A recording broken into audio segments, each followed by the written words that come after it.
Good, PaPaSea YouTube. What's up? How's it going, everybody? 6foot Hacks here, bringing you guys today the Week 1 team builder of NPA Season 4. And before I get into this, guys, I just want to say I'm really sorry because normally, if you've seen any of my previous team builders as of after GBA D League, then you know I normally like to do like the 3DS version where I show you guys the actual like mons with the 3DS graphics and all that.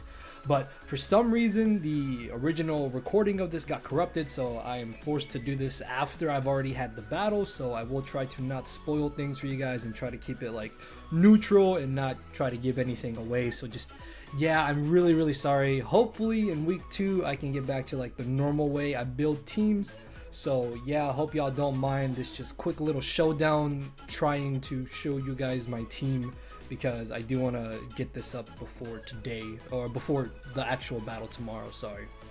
So yeah, hope y'all don't mind. Should be back to regular team builders next week. Either way though, what's up? How's it going, everybody? Hopefully y'all are having a good day today. So yeah, we are going into week 1 of the NPA. Now, if you may have missed my team analysis, draft recap, whatever you want to call it, then a link to that should be down in the description, as well as a link to our opponent, which is going to be Elliot, aka the co-founder, I believe, of the NPA and coach of the Chicago CUBCHOOS. Also, a link to all the other awesome coaches will be down in the description as well for you guys to go check out. So let's take a quick look at this matchup. Now, there's one thing about this matchup that just kind of really annoyed me, and that's mainly because in every single draft league I've ever been in, you can never use mons that you've traded after drafts week 1. Like normally you have to wait until week 2, and unfortunately NPA allows you to use them week 1, which, I mean, it is what it is. We have to deal with it.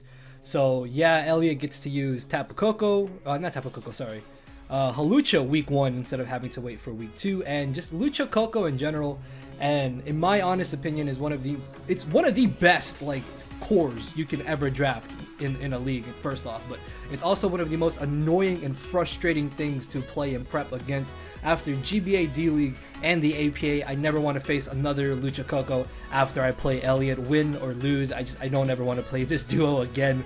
But yeah, unfortunately, the main way I went around building this team was I put a lot of focus on trying to not get swept by Hawlucha, hopefully. So yeah, that thing's a giant issue. Normally the top 6 Pokemon that you guys see on the team builder, or not the team builder, but on the team matchup, which should be in the right hand corner, I believe, that is the main 6 that I'm expecting my opponent to want to bring to this match. So yeah, I just kind of keep that in mind as we go along. So yeah, Hawlucha Coco obviously are coming. Mega Garchomp or Donphan is surely coming, so definitely expect that. Milotic could definitely come, depending on exactly if he's a very bulky Flame Orb set, or maybe leftovers or offensive, I suppose, will determine on how I can deal with them. Miss Magus is really annoying this matchup, just because if it runs a Z move, or if it's just offensive in general, it can apply a lot of pressure. Then Umbreon, I definitely feel like he has to bring Umbreon. Like, yeah, he has a Tapu Koko, but if I have like Scarfed Earth Power on Hydreigon, then I just beat Tapu Koko. So Umbreon is realistically his best answer to deal with Hydreigon if he is expecting us to bring it. I really don't expect him to bring Ariados. If he does bring Ariados, it shouldn't be a problem, just because the worst they can do is get up webs and T-Spikes, and we're going to have something for both of those, actually. So yeah, not concerned about that. Meloetta and Magmortar, I'm kind of on the fence about if he is going to want to bring them both, so I'm not too sure. And Donphan can definitely come over Garchomp, but he's not going to want to bring both, because he's not going to want to bring both Donphan and Garchomp is what I'm saying, because we have Mamoswine. That is Mega Garchomp, by the way. Also, they have to Mega turn 1, so that's really good. It's not going to be regular Garchomp with that extra speed. And then Roserade, I'm kind of on the fence about. Like, Roserade does have a solid matchup in this game, so I'm not sure if he would want to bring it or not. But either way, let's go ahead and jump into the first team member here. We have Wanderer, aka the Steelix, regular Steelix, unfortunately. And actually, I have a lot of high hope for this Steelix, because this thing right here is my 100% answer to both the Tapu Koko and the Umbreon. That's actually why we have Toxic and Earthquake. Both of those hits, both of those can work work on Koko, and then we can Toxic Umbreon without having to worry about Synchronized being able to Toxic us back, so that can be really, really nice. Unfortunately, because he does have Hawlucha, I decided to put Roar on the set just because if he thinks he can set up in the front, in the face of my Steelix, we can go ahead and roar him out. I expect Hawlucha to be something like Bulk Up, Swordsdance, maybe Sub Bulk Up, Sub SD, Sub Roost, even something like that. I'm not really too sure, but definitely set up in some way. So this way, if he does bring that, then we will be able to. What is that sound? Okay, there we go. Also, if you hear a clipping sound, I'm so sorry. I don't like to use Camtasia to record nowadays because there's sometimes a clipping sound, and I'm really, really sorry if you guys can hear it from time to time. But yeah, for the most part, Steelix is just really here for those two Mons. Roar is also really nice to kind of phase his team around. If we can get up hazards, that's going to be absolutely amazing. And then Protect is probably going to be there just to try and gain leftovers every other turn. Because the thing about this matchup is that if he doesn't have Tapunium Z Tapu Koko, then there's no way that Koko should be able to 2 or 3 hit KO Steelix depending on exactly how much offense he's running and if he's got like Life Orb or not. So that's going to be really, really excellent. I guess something like Aya Papa Berry could work, but in this case, I'm very confident he's not going to bring Tapunium Z. So we're just going to go with this set and hope that it does do exactly what it needs to do, which it very well could do so. Moving on to the next team member here, we have Mierda, aka the Garbodor, and this is my 150,000 billionth% answer / check to the Hawlucha. After some testing, I almost kind of wanted to take Haze off, but Haze actually really does come in handy if he turns out to be like sub bulk up or something along those lines. So if he tries to bulk up in front of my face thinking I can't do anything to him, I can just immediately Haze away his +2 speed and his defense boost and attack boost. That's going to be absolutely amazing. So the great thing about Garbodor in this matchup is that I'm very, very confident he's going to bring Electric Seed Hawlucha, because Power Herb Hawlucha doesn't make any sense. I really feel like he would want to have that initial speed boost and that defense boost right away, especially the defense boost for our Mamoswine. So it makes a lot of sense for him to bring Electric Seed in this matchup. And the great thing about it is that after Stealth Rocks, as long as I don't take any other damage, or as long as he doesn't try to spike stack me and phases me around, which I really don't think he's going to bring anything with the phasing move if I'm being honest.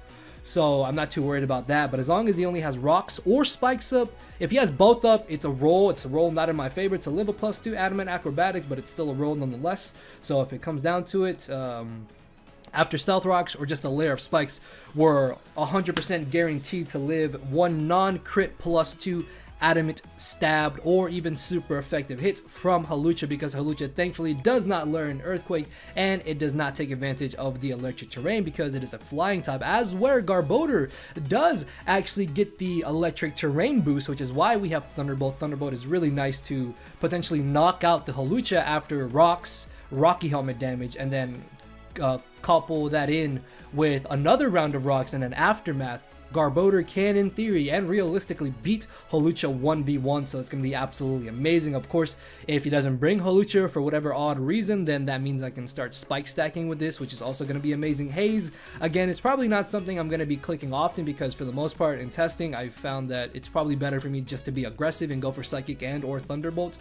Psychic or Thunderbolt accordingly, and then go from there and try to pick off Hawlucha if it's still alive, or if we are able to take it down with us. That's absolutely phenomenal as well. So yeah, if I lose Garbodor, then I just lose to Hawlucha essentially. Like there's no way around it. So I have to be very careful on how I play with this Hawlucha. Next off, we have Mojado, the Rotom Mo. Rotom Mo has a pretty solid matchup in this game because it's my main way of trying to deal with the Milotic, and as we force out Milotic, we can Volt Switch and gain momentum off of that, or we can just gain momentum off of anything in general. I kind of really wish I made this Choice Scarf. Like my front office and some other of my buddies I talked to were like, Scarf's really bad. Scarf does not make a lot of sense in this matchup, and I can kind of see why, and ultimately I went with the set that I went with. And this set can definitely still put in a lot of work, but Choice Scarf Rotom Mo actually did have some pretty good benefit in this matchup just on paper. His best answers to stopping my Scarf Volt Switches are Garchomp and Donphan, both of which get absolutely murked by Leaf Storm, so yeah, that's pretty nice. Either way, though, we are still modest in max special attack, though, so we're still going to be doing a lot of damage to his team. Defog, of course, is really nice in case he wants to hazard stack me, or if he does bring the, what's it called, the spider what's it called? Or Ariados. I was gonna say Arachnid. Ariados, then we can just defog away the web, so that should be perfectly fine. And then Z-Spite allows us to be brought back up to full HP, which could very well come in clutch in certain scenarios. So really hoping that this set puts in a lot of work. Next off, we have Samoa Joe, the Destroyer, and look at Mamoswine, and look at his team. Everything just kind of dies unless he's Flame Orb, max defense, max HP, Milotic. After Stealth Rocks, I think it's even a roll potentially, or after some chip damage with Rocks up, we can straight 2-hit KO Milotic on the switching, which is absolutely amazing. If he didn't have Hawlucha, I wouldn't have to put Roar on Steelix, so I could have put Stealth Rocks on Steelix, and then I would have been able to have Superpower on Mamoswine here, because the great thing about Superpower would have been that I can absolutely annihilate the Umbreon if he does bring it, so that would be really, really nice. I do expect him to bring Umbreon, but depending on the EV spread of Umbreon, it will determine on how exactly I will be able to deal with that. I mean, Earthquake still does a really huge amount of damage. Icicle Crash has that chance to flinch as well. And Mamoswine can revenge kill a lot of his team. We can pick off Tapu Koko, we can revenge kill against the Mega Garchomp, the Hawlucha, the Meloetta, the Mismagius, the Roserade, and even the Ariados. So that's going to be really, really amazing. There was no reason to run Jolly in this matchup, just because Adamant Life Orb outspeeds everything that essentially it needs to outspeed, and we can just destroy him. Like anytime Mamoswine comes in, I should be able to just get a free KO. And I also thought about maybe going Choice Banded Mamoswine. Like Banded Mamoswine would have been absolutely terrifying for him to deal with, because you're not gonna, his only ground immunities are Hawlucha, which you're never ever gonna switch. You're not gonna hard switch in a Hawlucha against the Mamoswine. You're gonna try to get a free switch in, and then Mismagius is kind of on that same boat, but if I did go Banded, I might have gone Knockoff as opposed to Stealth Rocks. But the downside of being Banded is that if I lock myself into Earthquake, Hawlucha comes in, sets up for free. If I lock myself into Ice Shard, that potentially allows my Milotic to come in, or maybe like a Flame Charge Magmortar can come in. So yeah, I really didn't want to go down those routes, and I figured just Life Orb in general is strong enough. So moving on to the next team member here, which actually has no moves because I accidentally deleted the moveset here, now that I remember. Foul Play, Seismic Toss. We have Rufinol, the Hypno, and hopefully nobody gets upset about the nickname because it's not that deep, fam. What was my last move? Psychic. Yeah, okay. So this is the exact set that we are running here. This should be Psychic. Why is Psychic not showing? Yeah, Psychic with the Forewarn. And actually, the cool thing about Forewarn on Hypno is that it can actually tell us some intel against whatever mon he wants to bring in, because Forewarn shows the highest power move that my opponent's Pokemon will have as I switch in my Hypno. So from there, we may actually be able to determine a certain set that he's running on a mon, or we can determine what its offensive move is going to be, or like hardest hitting move in general is going to be. So that's going to be really nice. But the great thing about Assault Vest Hypno here is that it covers a lot of specially offensive mons that he has. So it covers Mismagius, can never 2-hit KO us, even if it's Life Orb or like a Shadow Ball into a Z move doesn't 2-hit KO us. Roserade can never 2-hit KO us if he's a Life Orb, which Life Orb Roserade realistically does have a solid matchup here. Magmortar should never be able to 2-hit KO us. Milotic can never 2-hit KO. I mean, yeah, Milotic and Meloetta can never 2-hit KO us. And then if he's just got specially offensive Tapu Koko, that can also never 2-hit KO us. So Hypno is just kind of a good fat sponge, more or less in this matchup. Like, yeah, Umbreon comes in for free, but I have enough speed to outspeed Umbreon. Even if he's running a little bit of speed, we can speed creep it. Seismic Toss and potentially Foul Play always 2-hit KOs Mismagius, unless he's running the, what's it called, Colbur Berry. But if he's running Colbur Berry, we can pop that. Grass Knot should be able to do a good amount of damage to the Donphan. Arguably, I wanted Hidden Power Ice over Grass Knot, but I never really gave it too much consideration. Although maybe Hidden Power Ice would have been really nice, because that way we would have been able to also hit the Mega Garchomp if he is going to bring it. So we could weaken his ground types for a Rotom-Mo, which would have been really good, yeah, would have been really good, is going to be really good, or whatever. So Seismic Toss is very spammable against his team, and Psychic is mainly there just to hit the Hawlucha for some type of super effective damage if he thinks that I have no way of being able to stop him, or if he thinks I am just gonna freely let him set up, then he will be sadly mistaken. So yeah, Hypno, very spadef bulky mon in this matchup, really hoping that it puts in a lot of work. And then finally off, we have the Nature Mon, Ric Flair, Mr. Mega Gallade here, rocking a nice bulky bulk up set. And the great thing about bulk up in this matchup is that this allows me to set up against Umbreon if I know he doesn't have Toxic.